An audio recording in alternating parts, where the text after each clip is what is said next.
En la conferencia mañanera de López Obrador, Rosa Isela Rodríguez, secretaria de Seguridad y próxima secretaria de Gobernación, admitió que no sabían de la captura del Mayo Zambada y de Joaquín Guzmán López y señaló que el gobierno mexicano no participó en la captura del líder del cártel de Sinaloa y del hijo del Chapo.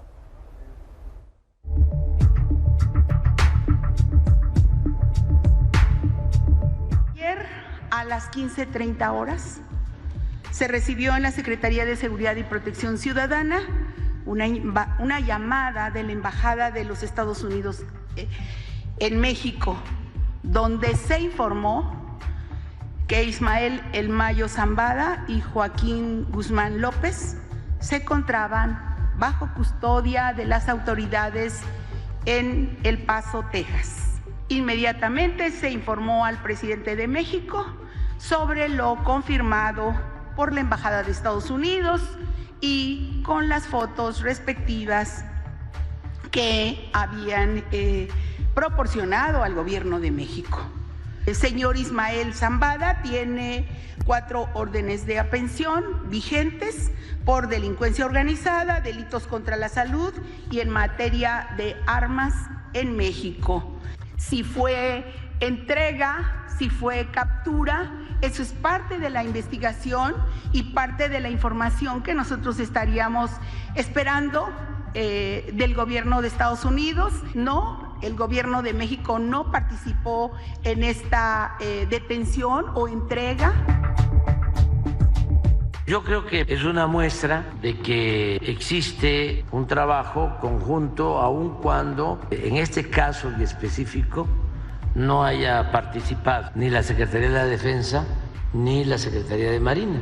Sí está bien detener a los jefes, capos de las bandas de narcotráfico, pero lo mejor es atender las causas. Y además el gobierno de Estados Unidos tiene que dar un informe, pero completo. No es nada más así de declaraciones generales. Hay que informar, tiene que haber transparencia.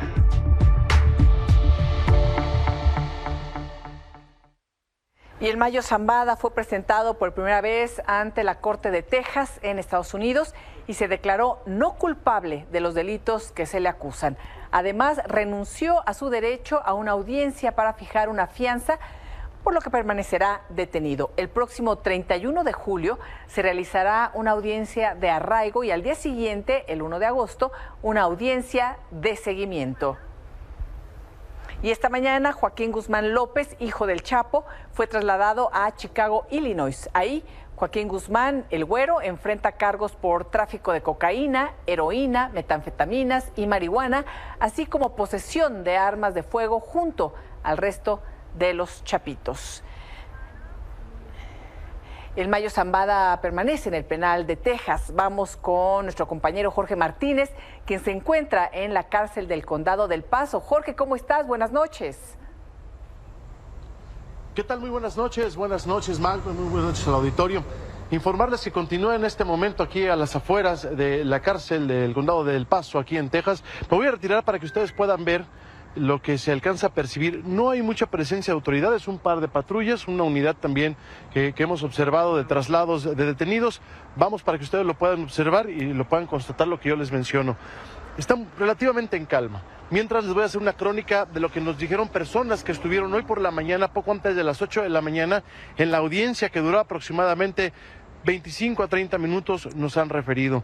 En esta audiencia se habló principalmente de las imputaciones por parte de la jueza. Le informó a Ismael Mayo Zambada las imputaciones en su contra. Se declaró, como usted lo acaban de mencionar, no culpable de estos cargos, pero además hay un dato interesante. Dicen que su salud está mermada.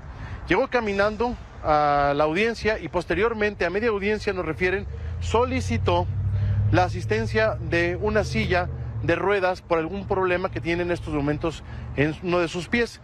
Trasciende que padece una enfermedad, en este caso es diabético, y que eso es lo que le ha generado un conflicto en sus extremidades que le impide durante mucho tiempo estar de pie.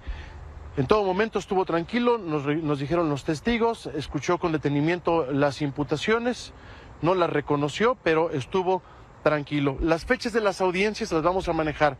El día último de julio tienen una audiencia y el día 1 de agosto vuelve a tener otra audiencia. esto será en el transcurso de la semana. Mientras tanto, el hijo de Joaquín El Chapo Guzmán ya fue trasladado a Chicago, a Illinois, en donde va a tener que responder por otros delitos que se le van a imputar allá. Por lo pronto, este es el panorama aquí en la cárcel del condado de El Paso, en Texas. Todo tranquilo, todo normal. Hemos observado presencia de medios internacionales, sobre todo desde luego de aquí de Estados Unidos, que han hecho énfasis en la detención de Ismael El Mayo Zambada, uno de los líderes del cártel de Sinaloa.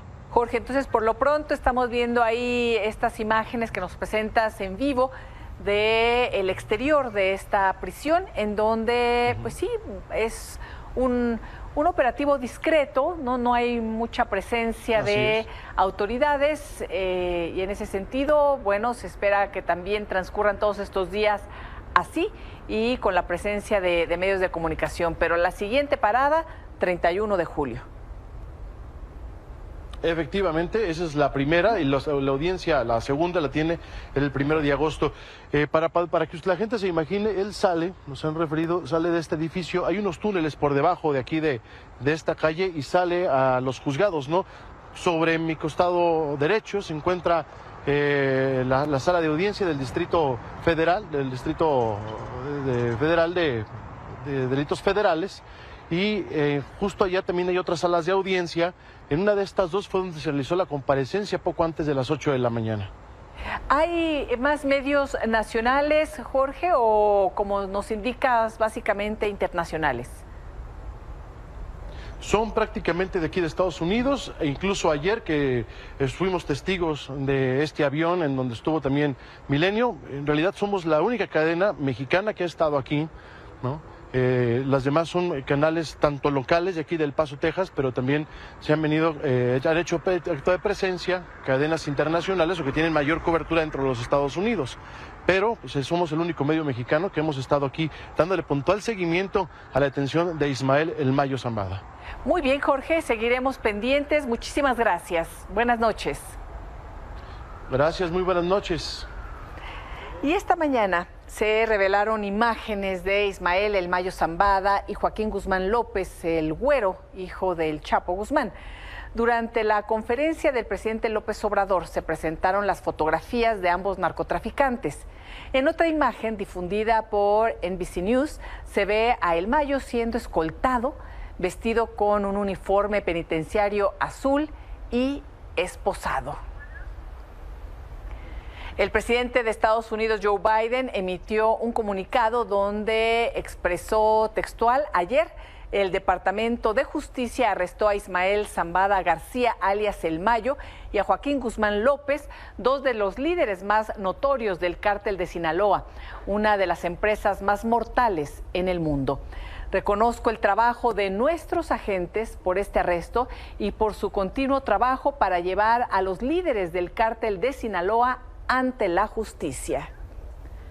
Por su parte, el embajador de Estados Unidos en México, Ken Salazar, confirmó que Ovidio Guzmán López sigue en custodia en los Estados Unidos. Aseguró que continuará con los esfuerzos en materia de seguridad en México. Además, escribió: nuestro trabajo contra el flagelo del fentanilo es una de nuestras principales prioridades. Y esto fue lo que dijo la virtual presidenta electa Claudia Sheinbaum sobre la captura de los narcotraficantes. Sí, estaban perseguidos ellos, pero participó en este caso, parece que fue el FBI. Entonces hay que esperar más información. Ya en la mañanera habló el presidente. No fue informado en su momento el gobierno mexicano, ninguna institución, que están esperando la información. Bueno, y ha habido muchas reacciones por parte de políticos, de políticas, y dependiendo también del espectro en donde se encuentren, si son parte de Morena Gobierno o de la oposición, también han sido sus interpretaciones o sus opiniones. Por ejemplo, Ricardo Monreal, senador de Morena, aseguró que el Departamento de Justicia de Estados Unidos y el Gobierno de México no tienen una buena relación, pero además indicó que la detención del Mayo Zambada es signo de de que no hay impunidad y que aquí también se persiguen a los narcotraficantes. En fin, vamos a escuchar lo que dijo Ricardo Monreal. Que la DEA tiene una relación no buena con el gobierno mexicano porque el gobierno mexicano no los dejó hacer lo que venían haciendo sin pudor, sin escrúpulos y con una violación flagrante a la soberanía. Creo que este episodio viene a poner por debajo o a derribar el argumento de los republicanos contra el gobierno mexicano de que protege, promueve o al menos tolera a los cárteles de las drogas.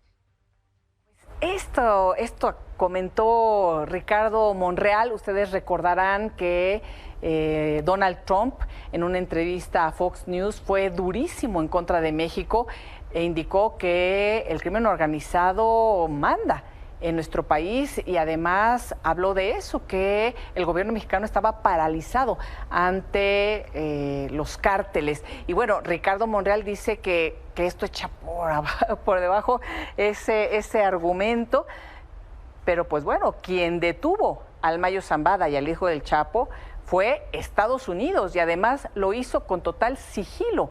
No le quiso decir al gobierno mexicano. Roberta Garza, buenas noches. ¿Cómo estás? ¿Qué tal, Elisa? Muy buenas noches. Oye, ¿qué caso? Bueno, por acá estamos en el día después también sorprendidos porque en la noche, en el noticiario, veíamos que en las redes de Gobernación no había ninguna reacción sobre esta detención importantísima del líder de hace décadas del cártel más poderoso del planeta, el cártel de Sinaloa, y nada, silencio total en las redes de Andrés Manuel López Obrador, también en las del vocero de la presidencia, y finalmente, pues hoy en la mañana se confirmó que no sabían absolutamente nada de esta detención. Rosa Isela dice que recibieron además una llamada telefónica horas después. Tremendo, sí, ¿no?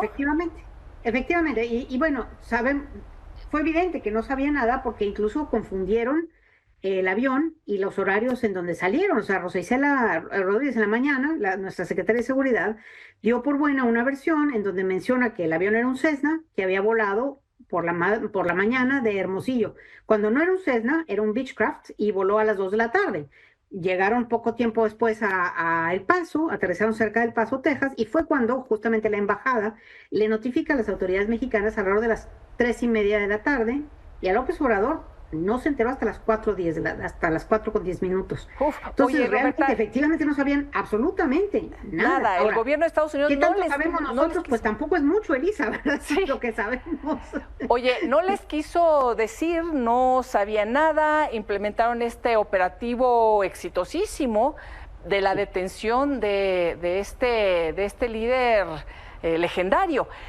Sí. Pero además, lo que dices y lo que nos comentas hace unos momentos es muy delicado porque confunden el avión y no solo eso, sino que dan nombre del piloto, ¿no? Dan nombres de personas involucradas en un contexto en donde pues los expone de esta manera en la conferencia mañanera que es difundidísima por todos los medios públicos, privados, en las redes, y bueno, muy delicado también para estas personas el que Rosa Isela haya dicho eso, porque no únicamente no sabían nada, sino además están dando una información errónea y que expone la vida de estas personas. Totalmente, sí fue una vergüenza, genuinamente, por donde se le vea, y bueno, van a tratar de salir a decir muchas cosas, en realidad. No vamos a saber nada, de nuevo, no sabemos mucho, Elisa, porque sabemos que ambos llegaron a El Paso, Texas. Hay una foto, una de las pocas fotos, porque bueno, como a diferencia de otros capos del narcotráfico mexicanos, Ismael Zambada era muy cauteloso con su imagen, hay muy pocas fotos de él. La foto que tenemos, una de las pocas fotos que tenemos que se liberaron justamente después de que aterrizó, es una foto donde se le ve con la camisa abierta y un parche en el pecho, pelo cano con una gorra. ¿qué quiere decir eso? ¿Que hubo algo de violencia en el avión? No lo sabemos, pero bueno, eso es lo que vimos. Hay muchos interrogantes. ¿Puedes todavía creer? Porque la guerra entre los hijos del Chapo y el Mayo Zambada era todavía levemente soterrada, no era una hostilidad abierta como la hay entre el cártel de Sinaloa y el cártel de Jalisco Nueva Generación, por ejemplo. Es una guerra un poco más soterrada hasta el día de hoy. Sí. A partir de hoy va a ser una guerra sin cuartel y bueno, aquello va a ser mira, vamos a ver lo que va a pasar, pero no se augura nada bueno. Ahora bien, es entendible que uno diga, bueno, pues quizás sí se subió al avión pensando que lo iban a llevar a ver unas pistas clandestinas, infraestructura nueva. Es posible, pero se subió sin ningún guardaespaldas, a pesar de que había cierta reticencia entre estos dos grupos, pues no lo sabemos, pero lo que es claro es que los dos llegaron a El Paso y que ahí estaba la DEA y a la FBI esperándolos.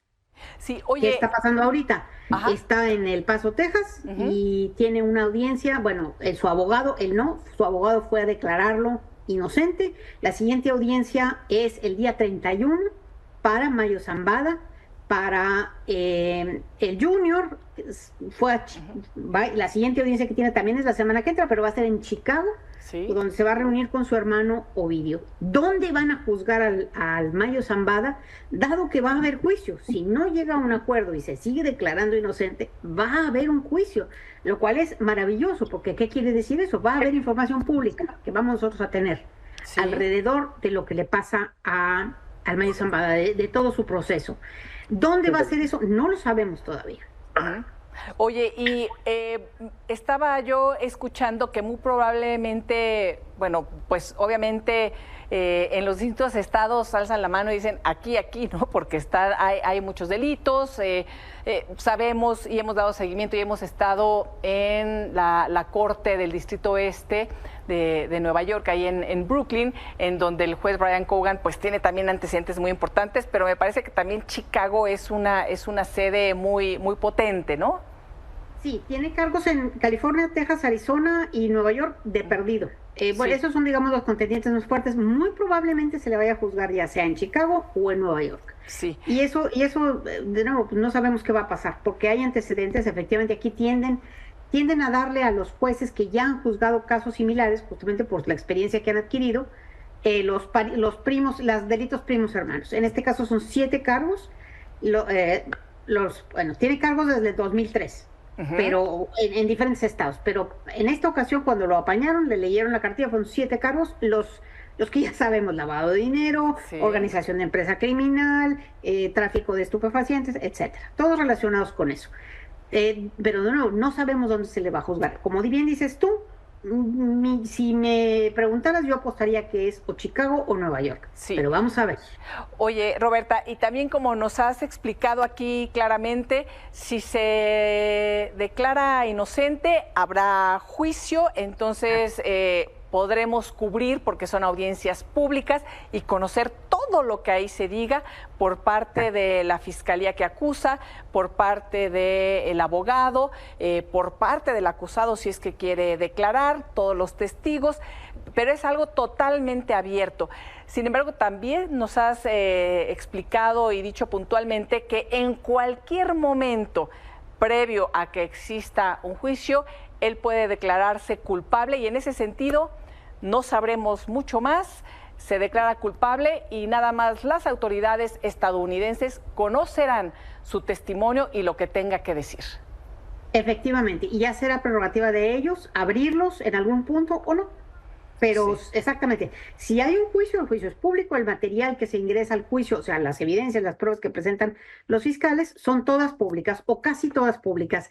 La única excepción es cuando son casos que pueden afectar a la seguridad nacional o casos que pueden incidir en juicios futuros. Por ejemplo, si el testimonio del Mayo fuera o incidiera o tuviera que ver con algún caso, con algún, como le llaman aquí, los sealed indictments, o sea, las acusaciones selladas, que no son públicas, pero que son, bueno, como le sucedió al general Cienfuegos, era una acusación sellada y nadie supo nada hasta que llegó aterrizó en California y ahí lo apañaron, porque estaba sellada, no era pública. Entonces, si hay alguna de esas por ahí flotando y lo que está pasando con el Mayo o las evidencias que trae el Mayo o el discurso que trae el Mayo incide en alguna acusación sellada, eso lo redactan, digamos, lo separan, o sea, eso no lo hacen público. Sí. Cuando tiene problemas de seguridad nacional o cuando va a incidir en algún juicio que traen pendiente y que puede estorbar o puede delatarlos, entonces se resguarda, pero en general es lo menos. Oye, todo lo demás sale a la luz. Y décadas en esta empresa criminal, el Mayo Zambada, con gran éxito, en donde fue creciendo, diversificándose y cruzó por distintos gobiernos mexicanos, por distintas autoridades, hasta el momento actual. Entonces puede ser un juicio muy interesante y en donde además pues ya los nombres de funcionarios públicos y políticos saldrían a la luz, entendiendo que ninguna empresa criminal puede crecer de esa manera sin el amparo del poder, ¿no?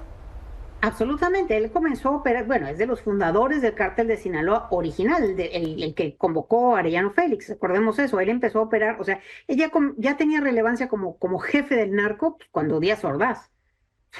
Es tremendo, o sea, el tipo tiene, y además con el control que tenía sobre su organización, y de nuevo, era de los que conducía, digamos, es un capo viejo escuela, de los que conducía su organización con más, llamémosle así, profesionalismo, con más hermetismo, con más... Era un hombre centrado, fijado en los negocios, no hacía baladronadas, no cometía errores hasta hoy. Roberta, muchísimas gracias. Sigamos en contacto porque todo esto, por supuesto, que sí, cruza lo que está sucediendo en México, lo que está sucediendo en Estados Unidos, se cruzan temas de campaña por allá, de cambio de gobierno por acá, y de lo que ha vivido nuestro país y la historia que se ha contado en esas audiencias sobre México es impresionante. No las vemos en los boletines oficiales, ni en las mañaneras, ni en ningún otro lugar por acá. Yo creo que veremos qué pasa con esto. Muchísimas gracias, querida Roberta. A ti, Elisa, buenas noches. Buenas noches. Y cerca de 200 elementos del ejército mexicano llegaron a Culiacán, Sinaloa, para reforzar la seguridad luego de la detención del Mayo Zambada y de Joaquín Guzmán López. Los elementos colaborarán con las autoridades locales para, dicen, combatir a la delincuencia organizada y garantizar el orden y la paz pública. Y justamente en Sinaloa, esta madrugada fue asesinado el líder del partido sinaloense y senador electo, Héctor Melesio Cuen Ojeda. El ataque ocurrió cuando el senador fue agredido, fue balaceado mientras cargaba gasolina sobre la carretera internacional México 15 en Culiacán. Fue trasladado al hospital por un hombre que lo acompañaba, sin embargo, falleció mientras era atendido. La Fiscalía indica que ya investiga los hechos. El presidente López Obrador lamentó el asesinato de Melesio Cuen, aseguró que ya hay una investigación en curso. Sí está confirmado el asesinato del exrector de la Universidad de Sinaloa, pero también diputado electo. La senadora del PAN, Xochitl Gálvez, condenó también este asesinato, el de Héctor Melesio. Señaló que fue un hombre valiente y comprometido con construir el México que nos merecemos. Indicó que es otra víctima de la violencia en un país con un gobierno que oculta y niega los asesinatos políticos. Afirmó que tuvo la oportunidad de conocerlo durante la campaña electoral y constatar el enorme cariño de los sinaloenses a su persona. Por último, envió su solidaridad a familiares y amigos y exigió que las autoridades den pronto con quienes resulten responsables y los castiguen con todo el peso de la ley. A través de sus redes sociales, el PRI también condenó el asesinato de Héctor Melesio Cuen Ojeda, quien, hay que decirlo, después de haber estado muy cercano al gobernador actual y a la llamada 4T, rompió con ellos y formó parte del grupo parlamentario ya en la Cámara de Diputados en la próxima legislatura del PRI. Bueno, el PRI exigió a las autoridades que investiguen este artero crimen y que se castigue con todo el peso de la ley a quien o quienes resulten responsables. Asimismo expresó su solidaridad con la familia, seres queridos y compañeros de lucha. Y bueno, ahí estamos viendo también las esquelas que se presentaron, incluso también por el propio gobernador de Sinaloa, a quien Héctor Melesio pues había señalado de una manera muy dura en sus últimos videos que subía a YouTube. Así la situación en Sinaloa. Y como le hemos informado, debido a la violencia que se vive en la zona serrana de Chiapas, decenas de habitantes han huido a Guatemala por la inseguridad. Pero fue hasta hoy, en la conferencia mañanera, que el presidente Andrés Manuel López Obrador habló del tema y señaló que 262 de ellos se encuentran en albergues y 100 más están con familiares. Dijo que se están tomando medidas para atenderlos y hasta agradeció al gobierno de Guatemala. Ha habido enfrentamientos últimamente en esa región de dos grupos y para refugiarse cruzaron a Guatemala y están en albergues y le agradecemos mucho al gobierno de Guatemala porque los está ayudando y también están brigadistas nuestros apoyándolos. Yo el DAT, la secretaria de Relaciones, de 300. ¿Cómo es lo que se piensa hacer? Que se resuelva pronto. Por su parte, el gobierno de Guatemala informó que se encuentran activos los protocolos para brindar asistencia humanitaria y proteger su soberanía y que las acciones implementadas incluyen el refuerzo de la seguridad territorial, seguridad ciudadana, apoyo humanitario, refugio temporal, asistencia humanitaria y atención médica. Y vamos con nuestro compañero Jonathan González, quien se encuentra en Guatemala. Jonathan, ¿ya te fuiste para allá? Buenas noches. Hola, ¿qué tal, Elisa? Muy buenas noches. Efectivamente, nos encontramos en este momento en Cuilco, la municipalidad de Guatemala, que está recibiendo a los desplazados que huyen de la violencia en Chiapas. Hasta el mediodía, pues precisamente las autoridades de Guatemala daban a conocer que eran 405 las personas que habían llegado a las comunidades, a 6 de las comunidades o de las aldeas de esta zona, y que precisamente pues esperan que las próximas, el día de mañana, pues sigan llegando más personas debido a que la confrontación entre los dos grupos criminales pues aún continúa. Hasta el momento, pues en los albergues que están instalados, por ejemplo, en Reforma, en Nueva Reforma, ahí prácticamente están llegando también organizaciones como ACNUR, como la Cruz Roja Mexicana, quienes están prestando estos primeros auxilios a los desplazados. Y también decirte que principalmente quienes están aportando la alimentación y también el cobijo son los pobladores de las aldeas que se encuentran sobre esta línea fronteriza, quienes han estado dándoles pues de comer. También algunos han llevado a ciertas personas que se encuentran enfermas o que se encuentran delicados de salud, los han llevado hasta su domicilio, y precisamente el día de hoy el gobierno de Guatemala subió hasta estas montañas que prácticamente desde este lugar donde nos encontramos, que es la cabecera de la municipalidad, hasta la sierra de Guatemala, pues nos hacemos aproximadamente unas 3 horas, y son por caminos sinuosos, caminos de terracería de difícil acceso. Y también precisamente hoy el alcalde de la municipalidad de Cuilco pues lamentaba que están casi por enfrentar una crisis alimentaria en la zona serrana de Guatemala, precisamente porque por este difícil acceso que tienen ellos, las comunidades siempre iban a comprar hacia los municipios de frontera con Malapa y Amatenango de la Frontera. Sin embargo, pues ahorita no hay paso hacia esos sitios por la violencia, la inseguridad que se está generando. Entonces, pues llevar alimentos desde este municipio, desde esta cabecera hasta la sierra, se dificulta mucho. Y mostró su preocupación el alcalde y pidió pues a las autoridades correspondientes de nuestro país que pues echaran la mano, ¿no?, para que pudieran justamente atender a todos esos desplazados que cada vez más va creciendo. Y pues sin embargo las marchas forzadas pues está haciendo lo que le corresponde al gobierno de Guatemala. Elisa, esto es lo que tenemos desde Guatemala.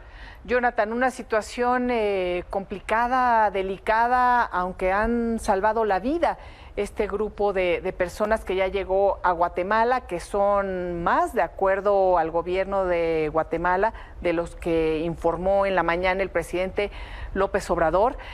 Sabemos que viven situaciones muy complicadas. Nos has narrado, has estado en el lugar, en los albergues, en donde han pedido también alimentos en Chiapas, en donde no tuvieron la respuesta de las autoridades que requerían y finalmente, bueno, huyeron. Ahora está esta situación y ya ahí en Cuilco, en Guatemala, están viviendo o se aproximan a esta crisis alimentaria por lo difícil que es llegar, por el crimen organizado que además continúa dominando toda esta parte en Chiapas.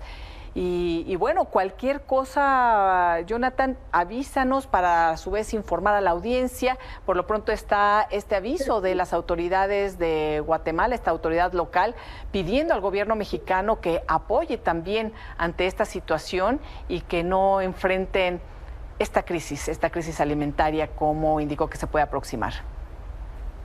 Así es, Elisa, pues prácticamente justo estas comunidades siguen abiertas y están, sobre todo, se está ampliando pues el número de comunidades que están recibiendo a los desplazados, quienes únicamente llegan con lo que llevan puesto. O sea, no les dio tiempo ni siquiera de tomar algunas pertenencias, algunos ni siquiera pudieron tomar algunos documentos importantes como es una credencial de elector.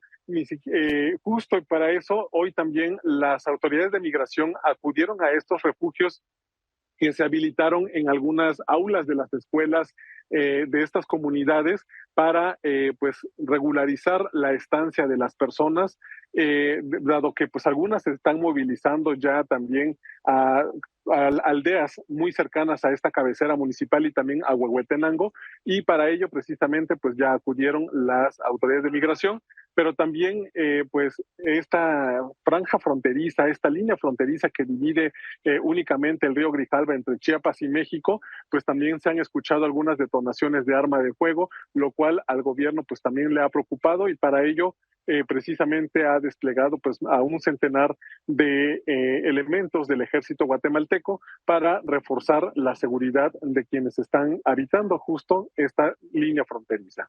Jonathan, muchísimas gracias por la cobertura y por la información. Seguimos en contacto. Claro que sí. Muy buenas noches, Elisa. Buenas noches. Y en menos de una semana fueron atacados 3 negocios de venta de cerveza en Morelia, Michoacán, y las autoridades que investigaban fueron agredidas.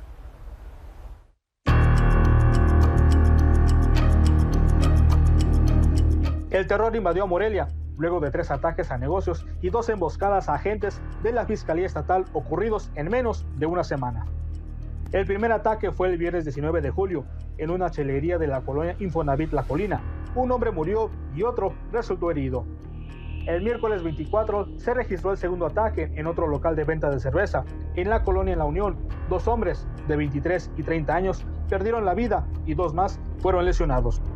El 20 de julio, la ciudad se conmocionó por la muerte de 5 jóvenes entre los 12 y 18 años, que fueron acribillados afuera de un depósito de cerveza en la colonia Santa Cecilia. 2 personas resultaron heridas. Entre las víctimas estaba Montserrat, una joven de 18 años que dejó en la orfandad a 2 niños. Primero que nada, pues nos encontramos pues devastados, tristes por la pérdida de ese sobrino, y pues no contaban pues más que nada ellos con un recurso, y hasta ahorita pues ningún apoyo se les ha brindado. Montserrat fue trasladada con vida al hospital y logró hablar con su madre tras el ataque. En la que era su casa, al sur de Morelia, la despidieron. ¿Cómo la recuerdan ustedes? Pues alegre, bueno, alegre, sonriente, pues lo de una persona normal. Las autoridades municipales creen que el narcomenudeo está detrás de los ataques que se extendieron a peritos de la Fiscalía Estatal que realizaban operativos e investigaciones sobre los mismos.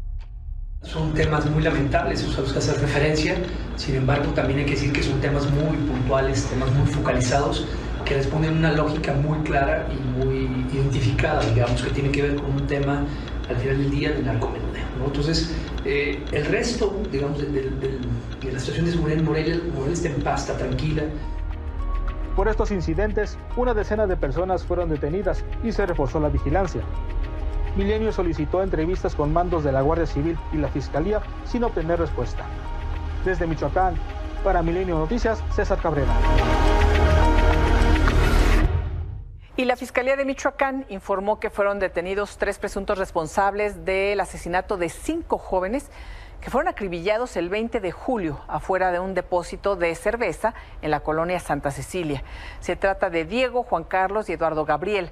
Su captura se dio luego de que se aseguró el vehículo utilizado en el crimen y se obtuvieron indicios de su responsabilidad. Una pausa y volvemos con más información. En 2 meses exactamente se cumplirán 10 años de la desaparición forzada de los 43 estudiantes de la Normal de Ayotzinapa. López Obrador no cumplió su promesa.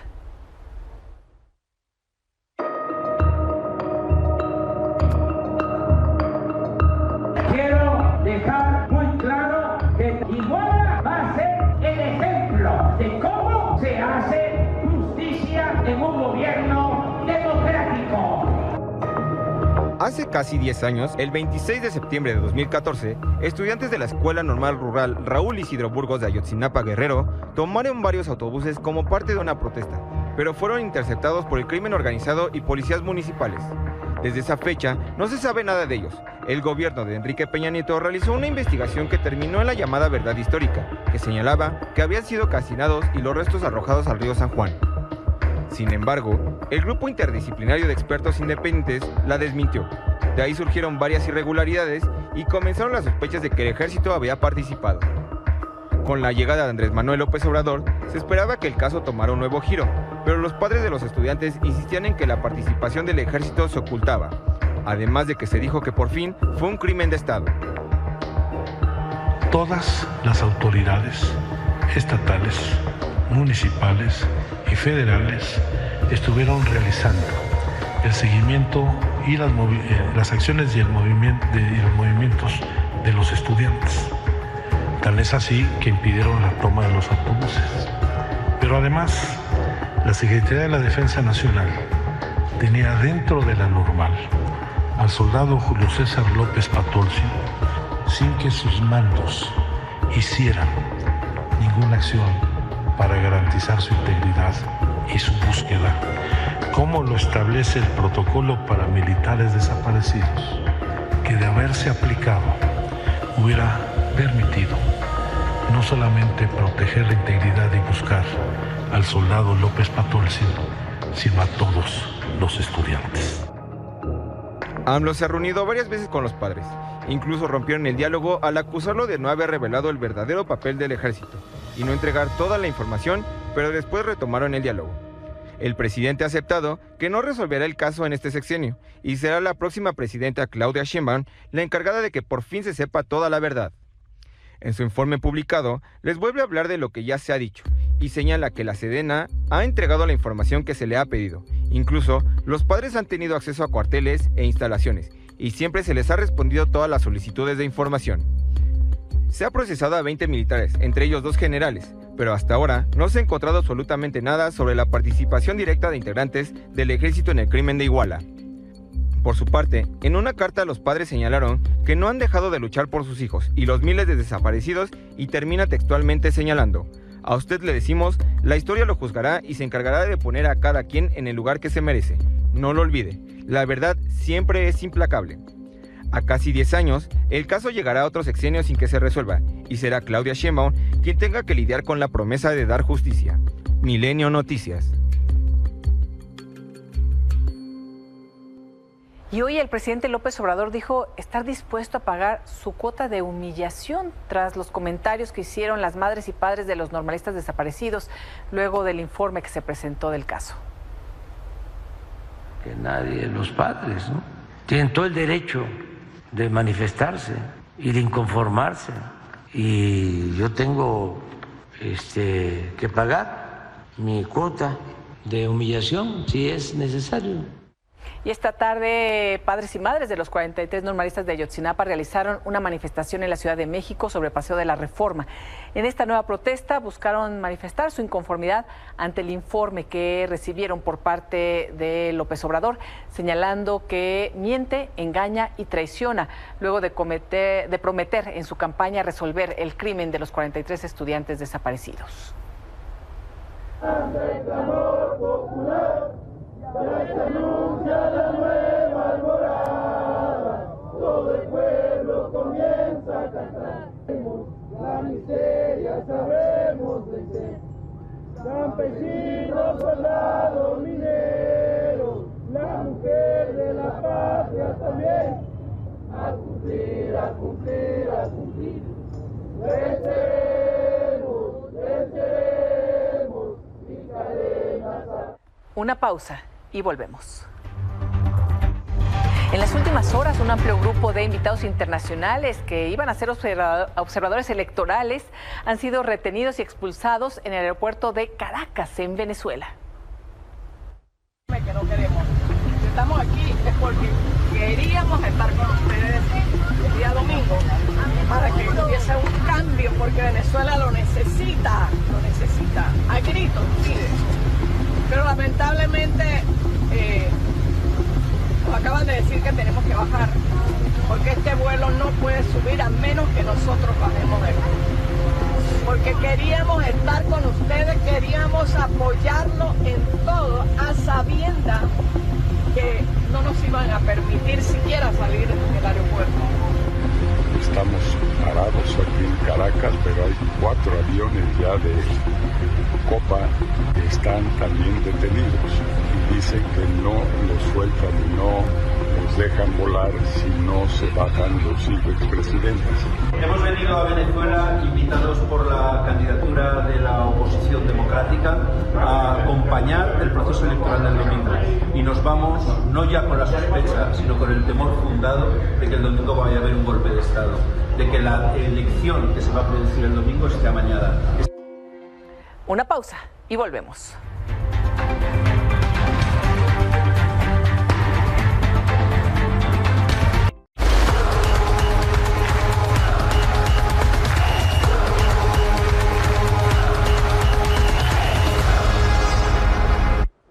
Higinio Robles, buenas noches, querido Higinio. Vaya inauguración de los Olímpicos en París. ¿Qué tal, Elisa? ¿Cómo estás? Un gusto saludarte. Muy buena noche. Pues sí, me parece, y revisando muchos comentarios, la mejor inauguración de la historia. Y tendría que serlo. Prometía muchísimo París que sería una fiesta, la ciudad de la luz, y realmente terminó siéndolo. ¿Así? ¿La mejor?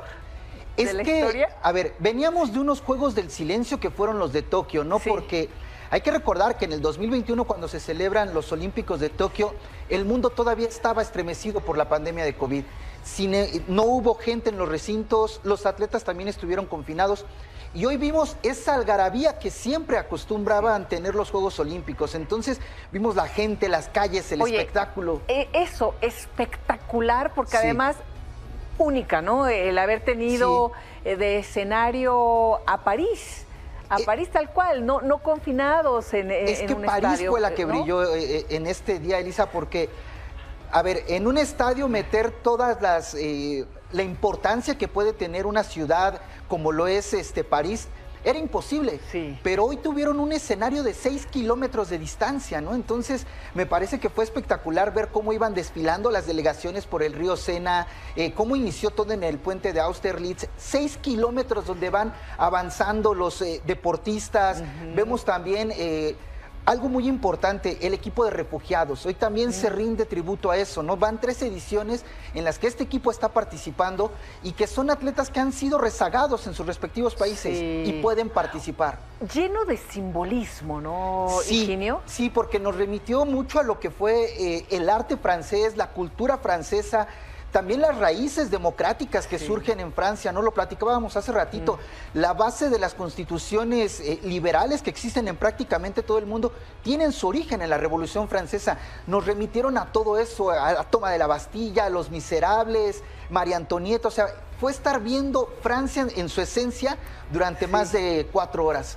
Oye, y bueno, la presencia también de distintas personalidades, momentos muy emotivos, se fue conjuntando todo esto. Es que supieron hacer una mezcla perfecta entre lo que era un espectáculo deportivo con las artes, porque también hubo críticas, o sea, la ultraderecha, yo estaba leyendo que cómo hicieron esto, cómo dejaron que aparecieran cosas refiriéndose a la homosexualidad, porque le dieron cabida a todo, o sea, eso fue lo interesante de esto, ¿no? Que permitieron que hubiera manifestaciones libertad, de todo tipo, igualdad y fraternidad. Exactamente, o sea, y es que eso es lo interesante, porque ese es el espíritu del movimiento olímpico, y hoy lo pudimos ver reflejado en una ciudad que sí ya nos prometió una inauguración espectacular, la Torre Eiffel brillando, el globo aerostático también, todo eso fue una referencia a todo lo que simboliza Francia, ¿no? Porque fue como nosotros creamos esto, nosotros lo desarrollamos, o sea,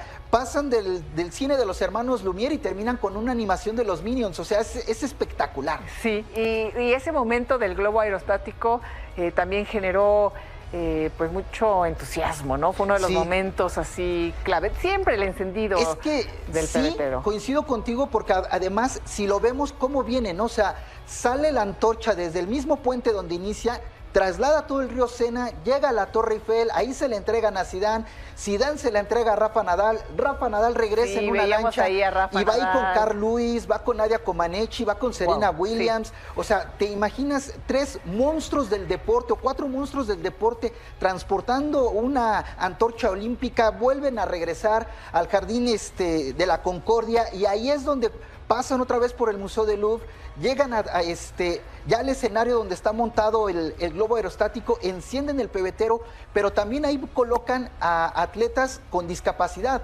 Entonces vuelven a mostrar otro mensaje de somos inclusión, somos Juegos Olímpicos, aquí estamos todos los atletas franceses y todos los atletas del mundo. Oye, Céline Dion también, espectacular.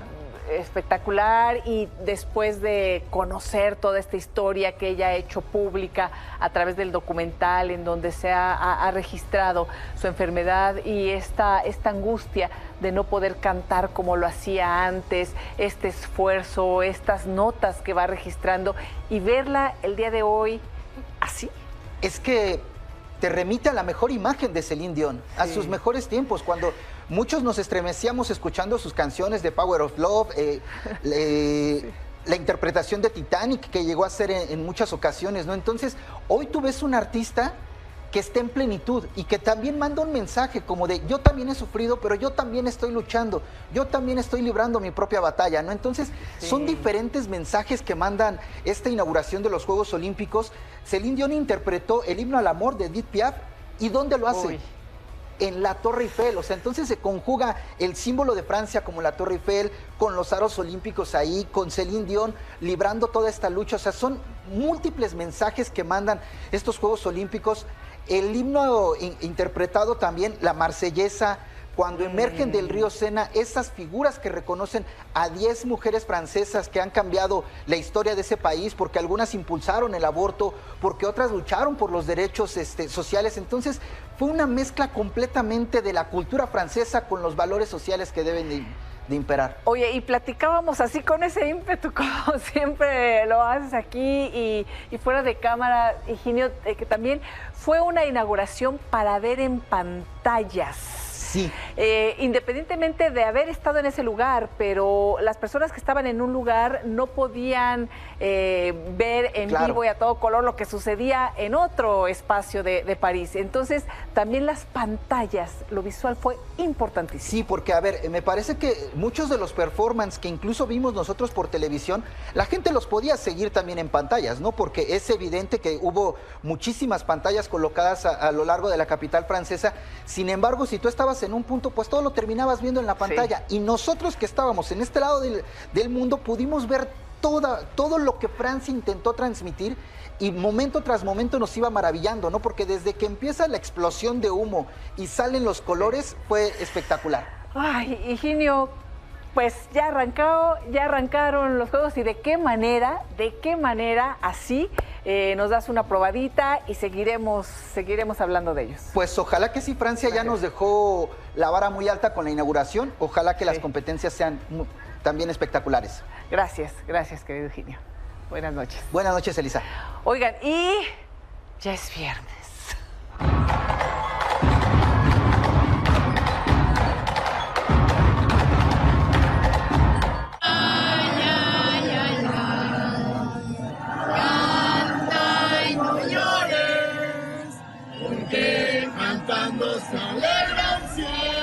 Hasta aquí la información, gracias por su atención. Los espero el próximo lunes en este espacio de noticias. Hasta entonces, buenas noches.